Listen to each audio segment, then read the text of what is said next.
Well, hello everyone, it's John Laughland here. I'm the Director of Forum for Democracy International. Welcome to this week's forum. I hope that we'll be joined shortly by my co-host Jeremy Nell from Cape Town, who's running a couple of minutes late. But I just want to say from the outset what an honor and a pleasure it is to have as our main guest this week, Roger Köppel. Roger and I have known each other on and off for quite some time. We originally corresponded, I think, Roger, about 20 years ago. And then you very kindly got back in touch again. So I've taken advantage of your politeness to invite you on the show. Roger Köppel is a prominent figure in Switzerland. He's had a political career. He's originally a journalist. He then entered, I believe, for 5 years or so, if I'm not mistaken, Roger, the National Council of Switzerland, the Parliament of Switzerland.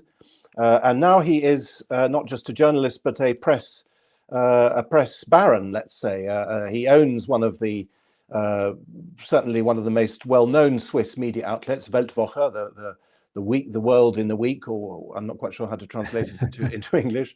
And Roger has very kindly agreed to come on the forum to discuss the state of free speech in Europe. Now, this issue, which of course is one that is a perennial issue, people are always discussing, aren't they, the boundaries of free speech, but things have been brought to a head by the decision by the European Council in December, shortly before Christmas, to sanction two Europeans. The European Union has, of course, been sanctioning people all over the place now for more than 10 years. They started to do this in 2014.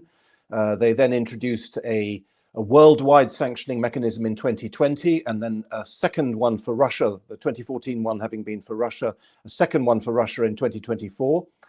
But the novelty is that the sanctions regime, which involves a pretty harsh regime for anyone who is targeted by it, of having your bank accounts all frozen and therefore you're unable basically to live.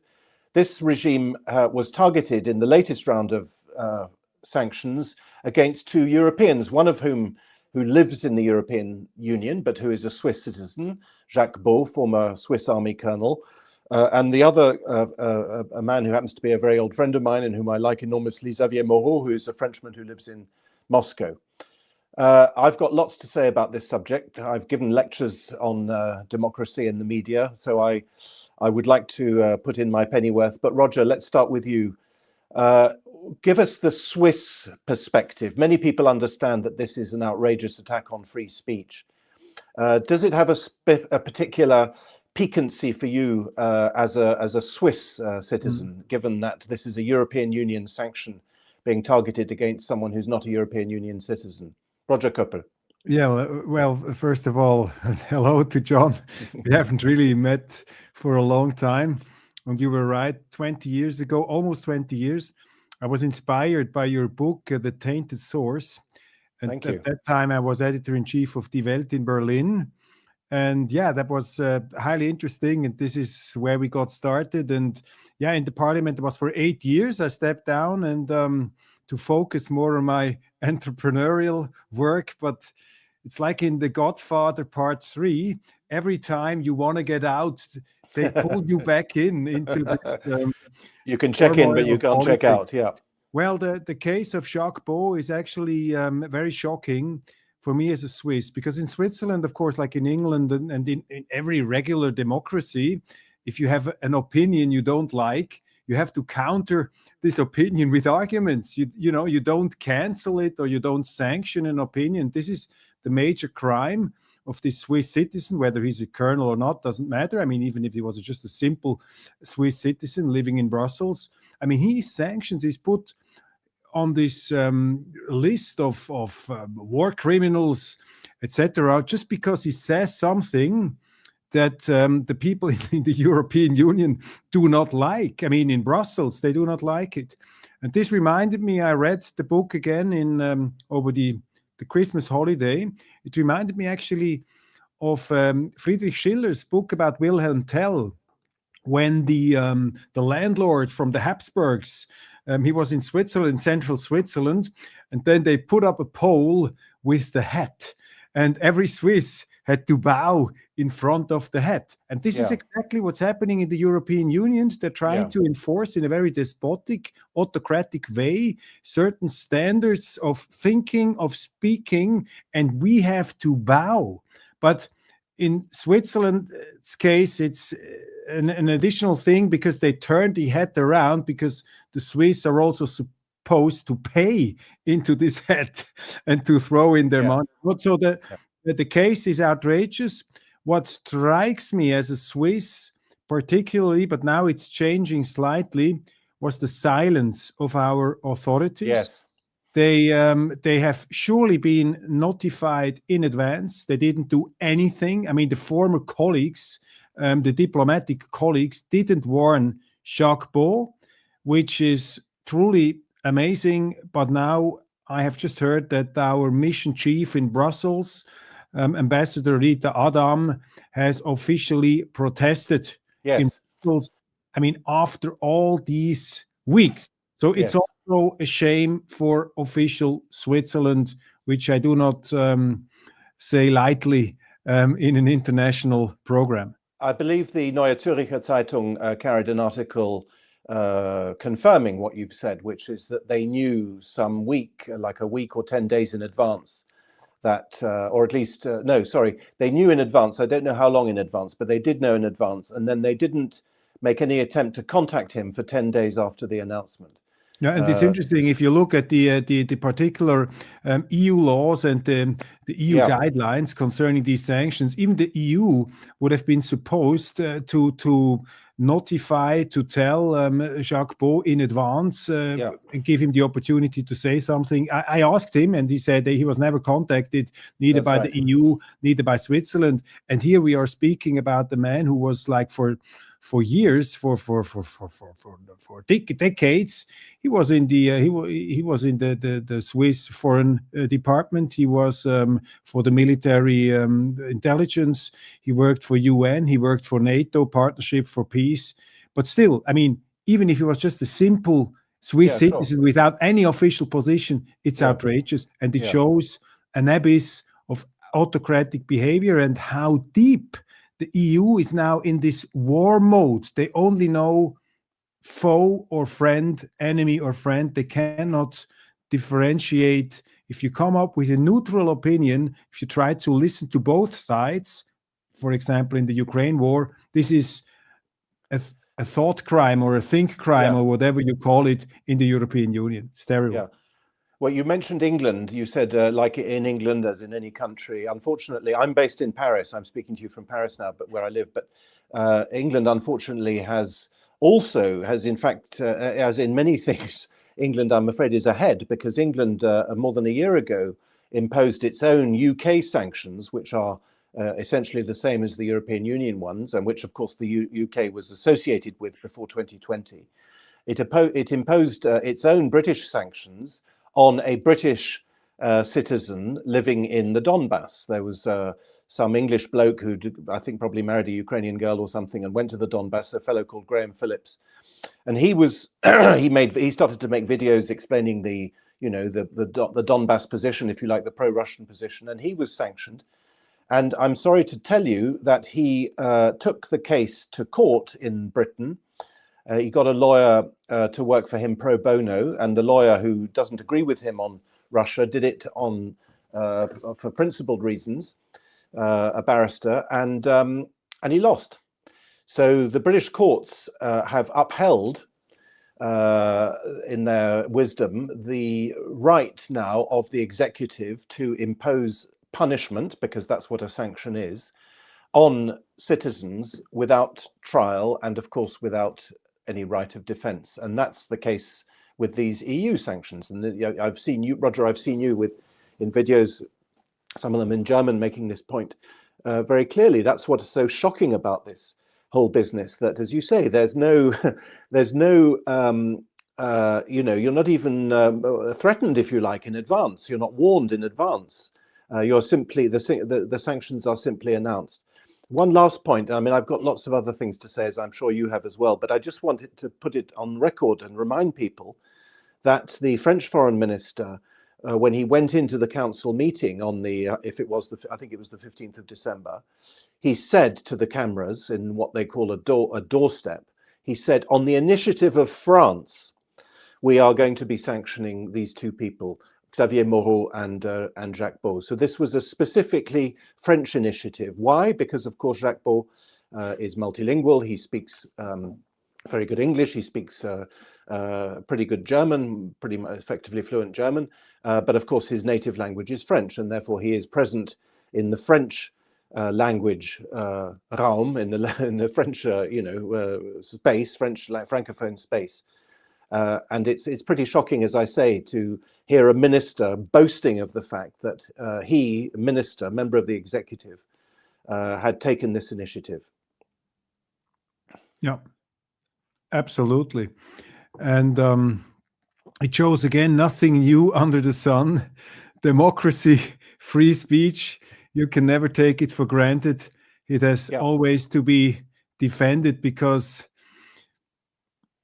powerful people, so-called, or authorities in politics, they always find an excuse to suspend these rights, and especially in the European Union, in this war mode they're in right now, it definitely goes into a very scary direction, which probably doesn't surprise you, having written this landmark book, in my opinion, The Tainted Source, which was really an eye-opener for me too. And we just see it's always the same basic fundamental problem again. It's defending freedom, defending liberty, defending democracy against authoritarian tendencies, even in so-called democracies. One of the most upsetting parts of it, one of the most shocking parts of it, I've already mentioned the fact that there's no defense, there's no right of defense. There is theoretically a right of appeal.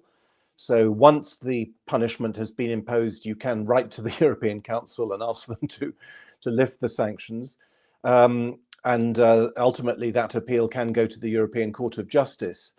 But the track record of the European Court of Justice is, of course, to strengthen the powers, over many decades, to strengthen the powers of the European Union. So it's not clear that there's much chance of the sanctions being lifted by that route. And there are cases where Russians have been sanctioned. Most of the people sanctioned up to now have been Russians, including, by the way, people for thought crime. So there are plenty of people who've been sanctioned. Plenty of Russians have been sanctioned who actually work in the Russian government. For example, after Crimea, the people who worked in the Crimea administration or whatever. But there are plenty of people who've been sanctioned for thought crime who have absolutely nothing to do with the Russian state at all. Alexander Dugin is an example. He came under sanctions in 2022, even though all he ever does is just write articles and say things on television. He doesn't have any political role at all. But what is deeply, deeply frightening about this is the fact that in the decision, because that's what it's called, the Council decision of October 2024, that's the decision under which these latest sanctions were brought. As I said a moment ago, there was one in 2014 and one in 2024. In the 2024 one, it refers back, as these texts do. They start with whereas clauses, and these whereas clauses, if you like, give a supposed foundation or basis for what's going to be decided. And in the preamble whereas clauses, it refers to two documents, one of which is a report, or there are two reports, I think. And those reports, which therefore being quoted in this decision, are, if you like, supposed to provide the legal basis for it and for the subsequent decisions taken under it. These two reports specifically say that sanctions can be applied against people for actions, even if those actions are not illegal. Even if those actions are not illegal. So the actual text, the actual so-called legal text, in fact creates illegality by saying that the actions sanctioned, or the persons sanctioned, do not have to have done anything illegal. And one of those reports even says that the narratives which can be legitimately targeted by these sanctions may be partly true.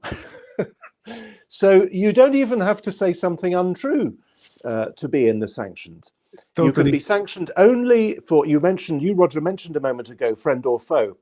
It's pure war mentality. It's pure emergency rule. The legality is formally out of the window. It's truly crazy. I mean, I spoke to Jacques Beau several times over Christmas and before and after. And he told me it was his duty when he was working in Switzerland for the military intelligence.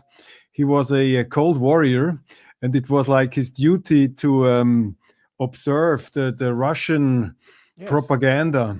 Yes. And he said, at that time, it was totally easy. You could get the so-called Russian propaganda everywhere. The newspapers, they were not banned. You could read it because the self-confidence here was like that, why forbid this stuff? Why cancel it? I mean, our arguments are stronger. And he said, I mean, it's worse than in the Cold War, the situation where you could speak freely. And again, I mean, he's not sanctioned because he's a secret agent for the Kremlin, or because they said he gets money from the Kremlin. It's really because he argues, in my eyes, from a Swiss neutral perspective. I mean, his basic thought or speech crime is that he says, well, there are always two sides to a conflict. Yeah. I mean, this is basically it. There are two sides to a conflict. And this brings him on this list. And probably let me mention one thing which struck me when I heard about it, because sanctions, that sounds rather clinical, but what it means, you alluded to it. First, they are freezing all his accounts. He has no possibility to get to his money. I mean, he has an apartment in Brussels. He cannot pay the rent now. Then he's not allowed to do any kind of economic activity in Brussels or in Belgium, in the EU, so he cannot buy anything. Even if he had money, it would be a criminal act to go to a grocery store and buy some food. Then, of course, it's like in medieval England, Robin Hood, King John, it's totally forbidden to grant him quarter or to give him anything. You would violate the sanctions law. That's so right. It's actually impossible for him to survive, which brings up the question whether these guys actually knew that he was living in Brussels, because he cannot leave the EU. He cannot leave Belgium. He's not allowed to travel through other countries. He cannot come back to Switzerland. And so he should apply for some kind of humanitarian help just in order to survive. So it's a totally medieval, archaic, primitive, barbaric way of punishing somebody. And again, I mean, for me as a Swiss, it's truly a shame that, we were the first to bring it up really big time. And then the NZZ, Neue Zürcher Zeitung, they followed up. But even our ministers, our government people, when we asked them, we said, what did you talk about this case? Was it a topic in our government? Some of them smiling, no, which shows you that even in Switzerland, many politicians are deep in this war-like mentality, and they seem to have a certain understanding for these kind of measures. So that shows you that something is really wrong, goes wrong here in our world. It's going in the totally wrong direction. Roger, just for clarity, when we're talking about free speech, what exactly are we talking about? When we talk about free speech, then I would say, the Swiss standard, or my standard of free speech is, you can say everything. You can say outrageous things. The only thing that can get you in trouble is when you bring up, how do you call that in English? If you bring up statements which are not true and they violate the economically relevant standing of a company or of a person, we call it Kreditschädigung. Defamation. Then you can argue. Then you can go in front of court. But every political opinion, everything which criticizes the government, it's totally, it's covered. And there you have to counter with arguments. You cannot come up with the police or with the army or with the judge. There's a very important difference between all countries have libel laws, defamation laws. But as I don't need to tell you, that if a libel suit is brought, that triggers a legal procedure, and there's only a punishment, usually in the form of a fine, once the legal process has run its course. Whereas this is the other way around. It's literally like in Alice in Wonderland, sentence first, verdict afterwards. The Queen of Hearts says that in Alice in Wonderland. And you see that sorry. No, go on, Roger. No, a few years ago, I was covering in Die Weltwoche the case of Andrei Melnichenko. Andrei Melnichenko is a highly successful Russian entrepreneur.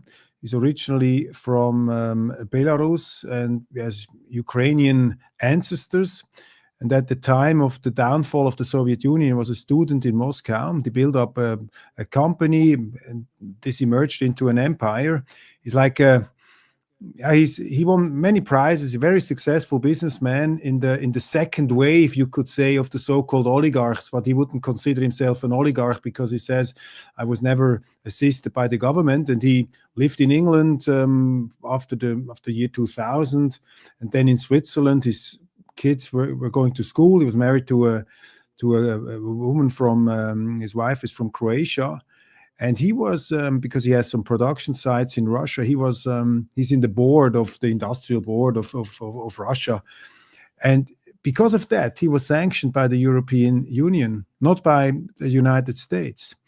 And by coincidence, he was not in Switzerland at the time, so he couldn't re-enter. And he lost all protection of the Swiss laws, and this was a huge case, and it was not possible for him to appeal here.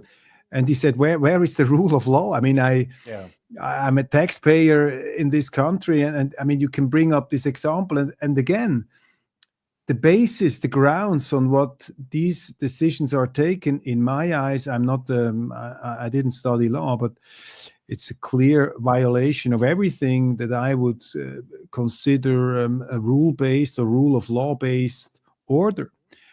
And again, the outrage is very small because, everybody or many people seem to be totally into this war logic. Absolutely. With that effect. I mean, the war logic is the word. And again, as with the sanctions generally, which, as I say, started in 2014, unfortunately, these latest developments are the culmination of a process that's been underway now for at least a decade. And that process, I have sometimes referred to it as the militarization of information, What I mean by that is that information warfare, or at least whatever you want to call it, so exchange of views and propaganda, or whatever the right expression is, has been brought under the remit of people in the security services and in the armed forces in Europe for something like a decade. I'm referring to one or two specific things, but it's a very long-term trend.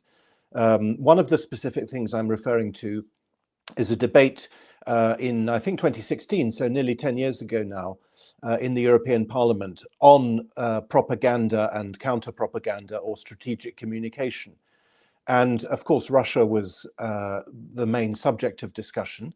And in that debate, and this struck me very greatly at the time, and I've commented on it many times, in that debate, the person who spoke in that debate on behalf of the European Commission was the Commissioner for Security, who, as it happens, was British, because it was before Brexit.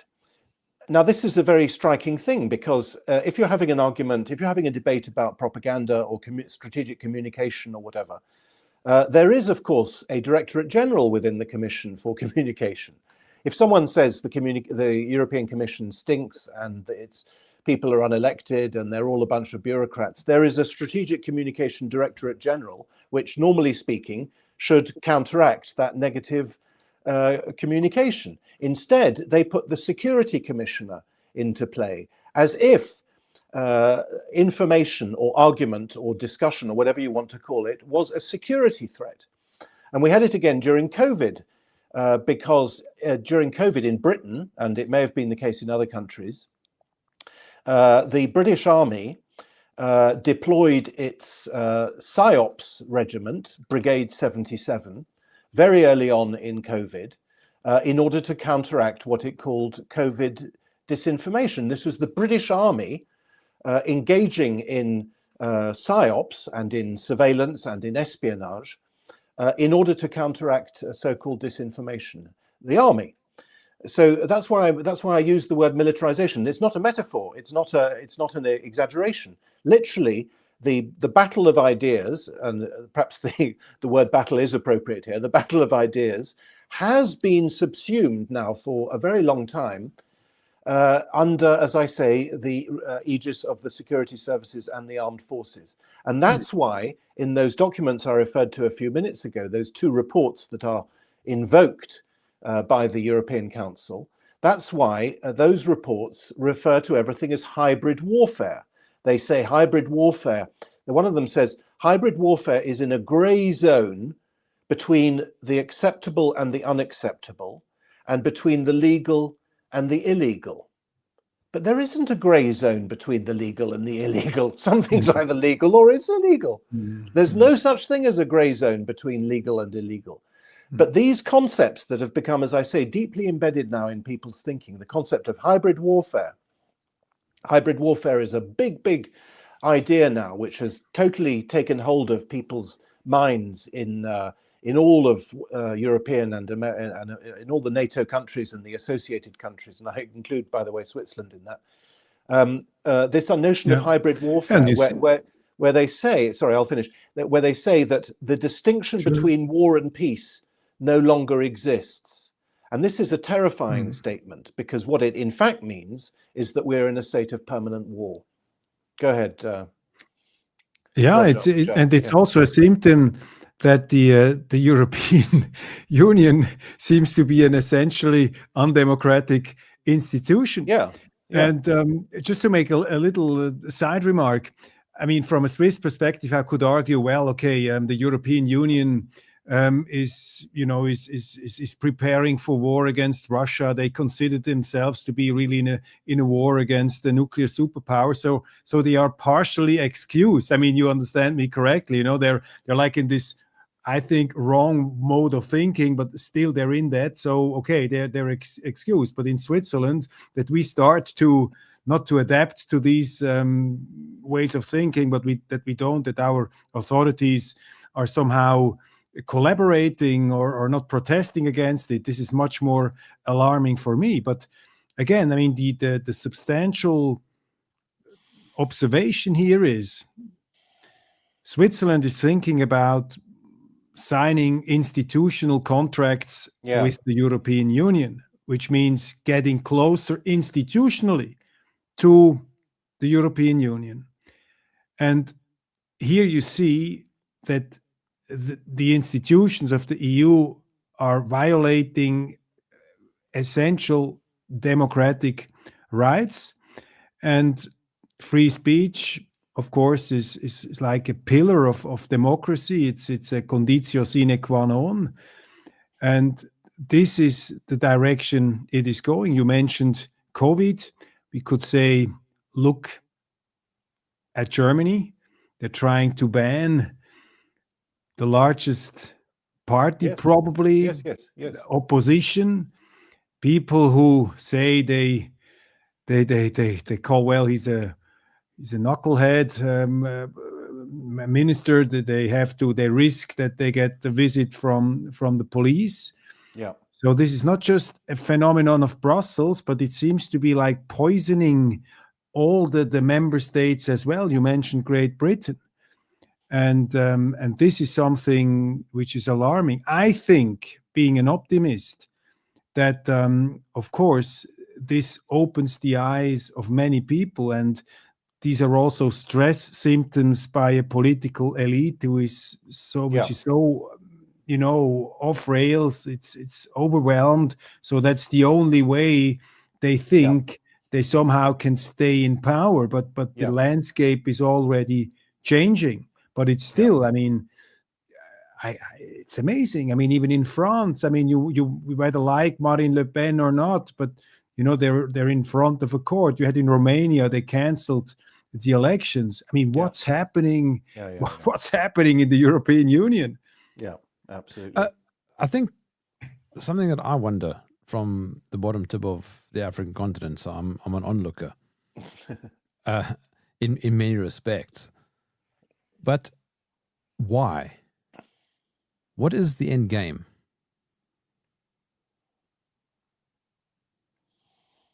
Roger. Well, the end game, it's the battle for power. It's the old end game since the human beings left the caves. You know, when they start to build societies, it's always the question of what is the power of the collective, what's the power of the government, of the state, of the ruling class, and where is the individual free space. So it's the eternal struggle for liberty, freedom against the overwhelming power of the collective or of the representatives of some collectives. So it doesn't seem to be a new thing, but it's truly. I mean, you see it in the United States. I mean, political operators who are not ready to accept an election result. They tried to push out Trump after the first election with all these means, Russia hoax, etc. And this same kind of Wagenburg mentality, you know, that we are the establishment, we are the guardians of civilization, of democracy. Exactly. This is how they act. You know, they seem to be in panic. And that's what happens. But I mean, Roger, what I'm kind of alluding to is if you've got a few million people that just say no, what actually happens? I mean, then it becomes what? Some sort of civil war between the government and the people. I mean, this is one scenario that is played out or thought out, but of course, it can end in this kind of confrontation, but probably the people who are already losing or which are using these methods probably are not strong enough to counteract. But that's very hard to say. I mean, in Switzerland we have direct democracy. Of course, also in our country, some parties or establishment figures try to use shady methods to get rid of the opposition or to, put it a bit into the twilight. But of course, if you have a more direct way of democracy, this is very hard. And probably, if I look at Germany, the AfD, which is totally vilified by mainstream media as well, but the intensity is not. I mean, probably it recedes a little bit. I mean, they want to have direct democracy in Germany, so this is quite something, and probably could come out in this sense as well. You know, that the call for more participation, direct democracy, is the result of these attempts of oppression. But this is the very optimistic view. Yeah, it's very optimistic. I'm aware of it. I think the direction of travel is the opposite, I would say. Anyway, go ahead, Jam. No, I mean, I'm just wondering if there's also some sort of pervasive problem with compliance. So when the government says you must do this, then you get the masses who just say, okay. And I wonder if there needs to be some kind of rebelliousness that needs to permeate through grassroots levels, if that makes sense. You know, if you think back to the COVID era, with multiple aspects of the event, people just said no, whether it was the truckers in Canada or it was people, refusing to wear masks or whatever it might have been. People do have the ability just to say no. Sure. But what we see now, I mean, this is quite interesting. What we see now is also a paradigm change in political thinking. I sometimes say, the last 20, 30 years, I mean, especially in Europe, Switzerland, Germany, you can take all the countries. The economy was prospering most of the time. Yeah. There was so much money around, you start to live in a kind of fantasy world of illusions. What we see now, of course, is the emergence of a new world order, the return of the nations, the downfall of the so-called international right, which is, I mean, I'm not against the international law or the international order, if you have some order, but of course, this is always the result of the relationships of power. And who is behind these international agreements, and this is changing now. You see that the Americans, the Russians, the Chinese, they're separating the world again. Yeah. And of course, this downfall of a whole paradigm of this thinking, of this climate wokeism, mainstream, especially in the media thinking, which was totally omnipresent, all-pervading in the political circles. This comes as a shock, how fast this all falls apart, and all these people feel threatened.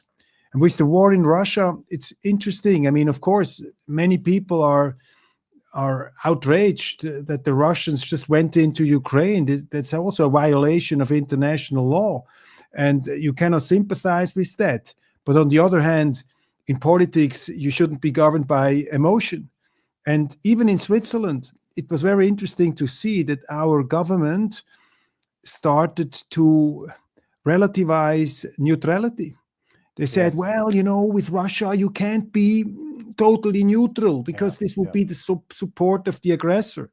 I mean, when Hitler went into Poland in the Second World War, the Swiss media and the Swiss government said, we are absolutely neutral. Yes. So you see these eternal laws or principles, they are shaking because, as Goethe said, nothing is harder to bear than a series of good days. The decadence of thinking, and this is now changing. And these attempts, these measures of the EU of sanctioning people because they're saying something they don't like, this seems to be a losing battle. You cannot win. I mean, it's terrible, but you cannot win like this. I mean, it's doomed. That's the loser mentality. And I don't accept the thought that these circles could win. It's absolutely impossible. I mean, if they would start to sanction other people in Switzerland, I can tell you every initiative, every public vote on the EU will be won by the sovereignists and by those who say never ever 1 millimeter closer to the European Union. Yeah, I mean, my view on your question, Germ, is that I agree with Roger. I agree with your last point very much. I think that obviously these latest measures are the sign of desperation, and they're so absurd. They only serve to damage even further the credibility of the European Union, and God knows it was pretty low already. But unfortunately, I don't believe that there is any prospect, at least not, I can't see it now, of rebellion, Germ.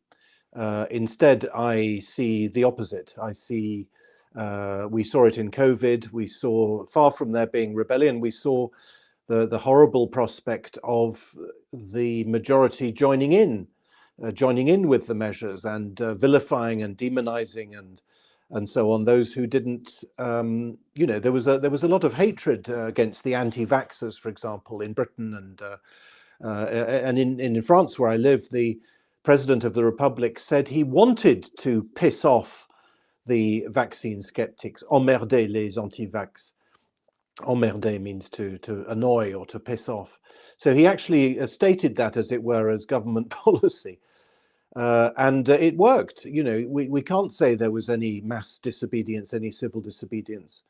And my feeling is a bit like what I said about the 10-year build up to this. It may even be longer than 10 years. You know, I'm just reading at the moment Christopher Lash's The Revolt of the Elites, which is a book that dates from the 1990s. And it's absolutely terrifying to read that book. I hadn't read it before because everything that we observe now, he had already observed it 30 years ago. It's absolutely awful. This has been going on for a generation. And it doesn't seem to be getting any better. On the contrary, we've had, as Roger mentioned a moment ago, the cancellation of an election in Romania. We have the looming threat of obviously the AfD being cancelled in Germany to general indifference. Let's not forget that just a year and a half ago, the whole of Germany was in the street protesting against the fascism of the AfD. There were huge demonstrations all over Germany. Just as there were in Britain, by the way, when people started to get awkward about immigrants staying in hotels and things like that. And then as far as direct democracy is concerned, again, the direction of travel, I'm afraid, is totally away from it. In the Netherlands, following the victory of Forum for Democracy in the 2016 referendum on the Ukraine association agreement, which FED won by a 2/3 majority. Not only did the government not abide by that decision, but instead went ahead and ratified the agreement, they then removed referendums from the Dutch constitution. So they don't have consultative referendums anymore in the Netherlands. They took them out in 2018. So, you know, as we know from Brexit and from the reaction to that, you know, the reaction in European circles to the then British government, to David Cameron and so on, was, what the hell do you think you're doing asking the people? You must be crazy. So I'm afraid I see, far from rebellion, far from protest, far from civil disobedience, instead I see the Matthias Desmet mass formation, the crowd, virtual crowd being created, a crowd which is aggressive towards dissidents and which is, of course, the fertile soil of totalitarianism. Let me throw in like a silver lining. Yes, I'm sorry, I'm not very good at silver lining. No, you're totally. I mean, of course, we have very good arguments. One point, I was at these demonstrations in Germany. You know, against Omas gegen rechts. You know, the grannies against the right wing. That's right. Yeah. They have a right wing phobia in Germany. But the interesting thing is, all these demonstrations were actually orchestrated by groups which are sponsored by the government. Yes, I mean, we even had the absurd situation that the government, that the chancellor at the time, he was protesting against the opposition in parliament. I mean, which shows you Germany has not this long experience with democracy. There are somehow also excused. But I would say we have to be fair. In every society, it's very hard to find Robin Hoods. It's very hard to find brave Wilhelm Tells, freedom fighters, etc. That the power, you know, you lose so much, you know, if you counter some measures of the government, of the state. I mean, you are as we saw, as you mentioned so eloquently. But again, I had a speech tour in Germany. Last year, several venues in the eastern parts and the western parts of Germany. And it was interesting. I mean, also, if you look at the numbers, this vilification or the demonization of the AfD as being this total Nazi group, or now they're trying to depict them as Putin's fifth column in Germany. In spite of this, you get many people who say, I mean, they wouldn't stand up publicly for it, but you see it in the polls, you see it in these elections, that they are not scared off to use their voting rights. And this scares, of course, the establishment guys even more, that their Nazification and demonization and the whole mainstream media narrative is not really working with the people. Of course, it has effects, and it's hard to be an AfD member in Germany. But this is what happens with opposition parties. It's very hard. It's too hard. I don't want to justify it. But the silver lining is, I would say, the problem we see, it's in the political so-called elite, but the people on a broader scale, they seem to be much wiser, much more realistic. And I remember a quote by the famous historian H.A.P. Taylor: never underestimate the wisdom of the people. They are much wiser often than their leaders. And this is probably something which is, for me, grounds for optimism. The people start to realize that it's going in the wrong direction. And so the establishment cannot get away with everything. They can get away with a lot, but not with everything. Am I too optimistic? No, I mean, I think, I suppose, well, I mean, ultimately, yes, these systems are doomed to failure. I don't disagree with that. All I suppose I think is that I think that, well, firstly, I think politics are history and politics are made by elites, and if the elites are corrupt as they are, then the politics will be corrupt. Public pressure, yes, of course it exists, but unfortunately there's public pressure in both directions, sometimes in a negative direction. And above all, I suppose what I'm struck by is the fact that the control of the narrative, of which these sanctions are obviously an example, they're clearly intended to control the narrative. The control of the narrative has become, in many European countries, I would say, almost the only governmental priority.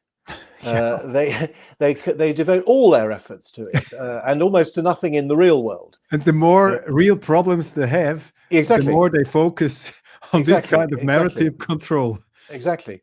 Now, yes, of course, we know that the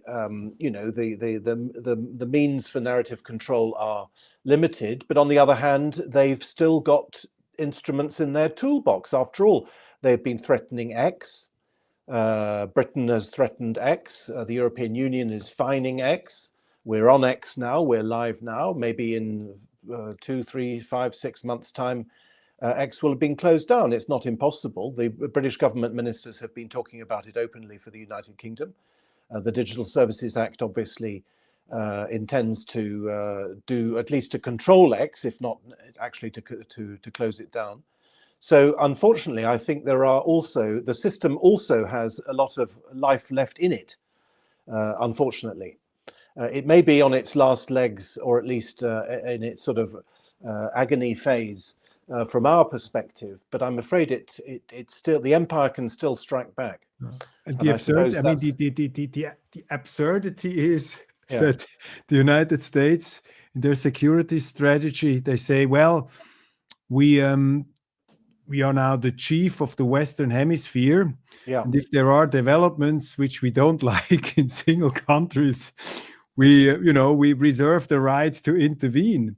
And this is now totally interesting, because some of the AfD members that I have talked to, they're rather critical about the United States of America, but someday they might be very grateful. They will thank the Americans because they will save them if they're overdoing it in Berlin. But this is, I mean, it's crazy that we start to discuss these kind of things. But again, we live in an absurd world anyway, because when we see that in Greenland, that there might be a military confrontation between two NATO states.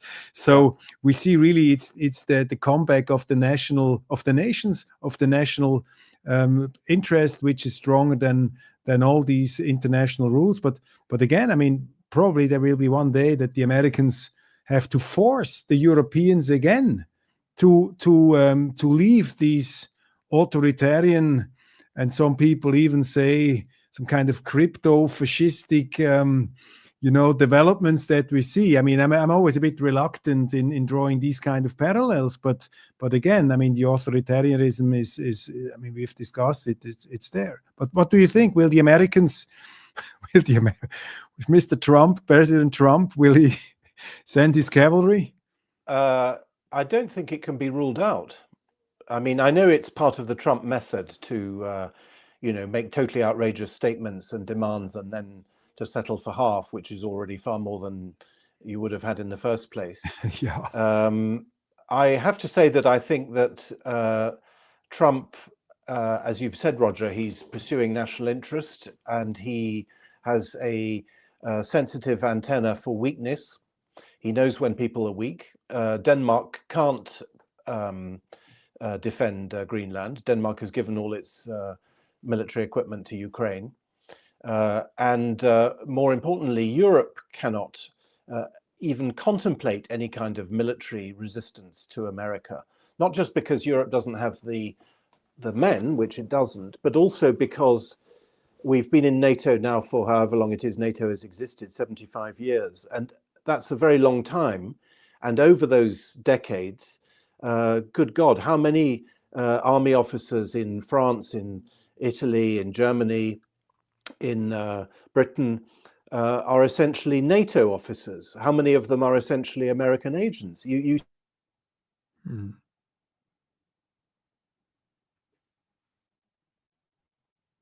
Mm.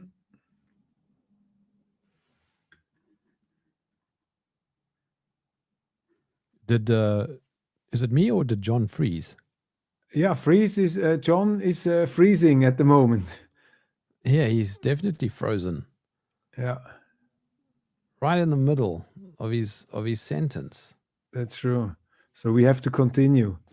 We'll have to continue. I'll just throw my little bit in. So here in South Africa, where I am, we have a culture of chaos and rebelliousness, and in many ways it's a bad thing, but in some ways it's a good thing because people simply say no en masse. If the government tries to censor South Africans, they find a way around it. Oh, there's John. I'm really sorry, my computer ran out of battery. I was running on battery. Okay. We just had our suspicions, of intervention from the Empire of Darkness. You were saying what, sorry? No, I just feared there was an intervention by the Empire of Darkness. No, I'm afraid it's much more prosaic than that. Just a little remark. Have you watched this series Stranger Things on Netflix? No. It's interesting. It's a parallel world. One world is the real world, our world, and another world is like overshadowed by some monsters and very strange. And it always reminded me this is like the future dystopia of the European Union. But sorry, that was just a remark. Please, I was interrupting you. No, John, you were mid-sentence before you decided. Well, I was simply trying to make the point that, there are some people within the European Union, Raphael Glucksmann, for example, in France, who have said we have to send a European force to defend Greenland and so on. I mean, obviously, somebody like him is always pushing for greater European integration, and there are many people in Germany and all over Europe who want that and who want a European army, and they think that their time has come and so on. But the idea, as I say, that such a force could oppose America is literally unimaginable, because, I mean, let's imagine it's very difficult to imagine a confrontation, but were it to happen, good God, how many American agents, how many pro-American officers in the armies of the various European countries, in the security services of the European countries, what percentage of people would side with NATO and with the United States? I think a very considerable percentage. I think the Europeans have got themselves into such an intractably weak situation. Macron talks about sovereignty and autonomy and everything, strategic autonomy, but my God, it would literally take, it needs a revolution. It needs a kind of civil war, really, actually, would need in this hypothetical scenario, which, as I say, I don't think will come about. It would need an absolute purge, wouldn't it, of all the pro-NATO elements within the military and security structures. Mm. So I think that Trump knows that, and God knows what rabbit he will pull out of a hat. God knows what agreement they will come to. But I'm pretty confident that he will get his way. Yes, and of course that will in turn damage or destroy even more comprehensively the illusions of the Europeans, because European Union has been built now for decades on the illusion that it doesn't engage in power politics and that the West does not engage in power politics. There are still people in America today claiming, oh, well, we've been the good guys, we've been on the side of freedom and democracy and so on. I don't think many people around the world share that view, but the Americans think that of themselves, and I'm sure the Europeans do too. And they've had this illusion now for decades that they have renounced power politics. That's why they hate Russia. That's why they hate Putin, because they see Putin as a bearer of power politics. And that's why they hate Trump, for the same reason. And if this thing about Greenland were to result in the increase of American territory, in the conquest, if you like, of more territory by the United States, that would show that this illusion that they've been living off for all these decades is completely, well, is indeed an illusion. And as a Swiss, I'm just preparing a speech for Friday. I'm participating at the, could say, the largest political event in Switzerland. It's since 37 years. And it's always the speaker, and then comes the president of our Swiss Confederacy. And I'm now in the final stages of preparing the speech. And I will say, of course, that, you know, Switzerland cannot influence the storm, but we have to learn how to navigate. And I think in this world we are entering, which is, of course, not a totally new world. It has basically been like this all the time, that you know, national interests break international rules if possible, if necessary, and there it's very important for smaller countries to be flexible, not to engage in this kind of block style thinking. You have to bring diplomacy back. You have to have good relationship to all the big powers. So you would say that the direction the world is heading to, I mean, the EU as an institutional organism is exactly going in the opposite direction, which cannot succeed. So I think my observation, my hope is that this now stormy period we're in will bring to light the contradictions of this way of thinking and this institutionalized authoritarianism, whatever you want to call it, woke authoritarianism.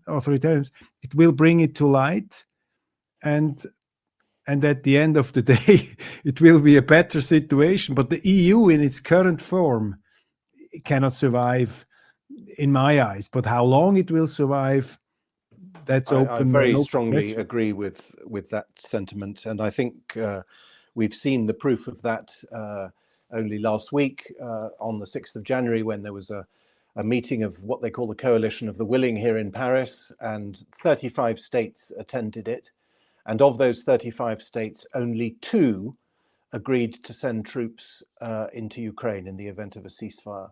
One of those 2 states not being a member of the European Union. So that is, if you like, for me, proof of what you've just said, Roger, which is that the institutional approach, the idea that everything can be done through institutions, fixed institutions, is over. Because if out of 35 states you've only got 2 who are prepared to fight, then that shows that the institution is nothing but a facade. It's like the Holy Roman Empire after the 30 Years' War. It's a fiction, really.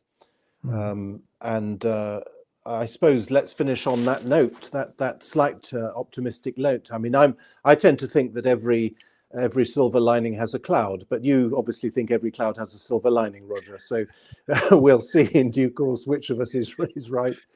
But we both agree, I'm sure, that the model is over and these are its death throes. And let's just pray that the death throes are not too dangerous for us and for the rest of the world.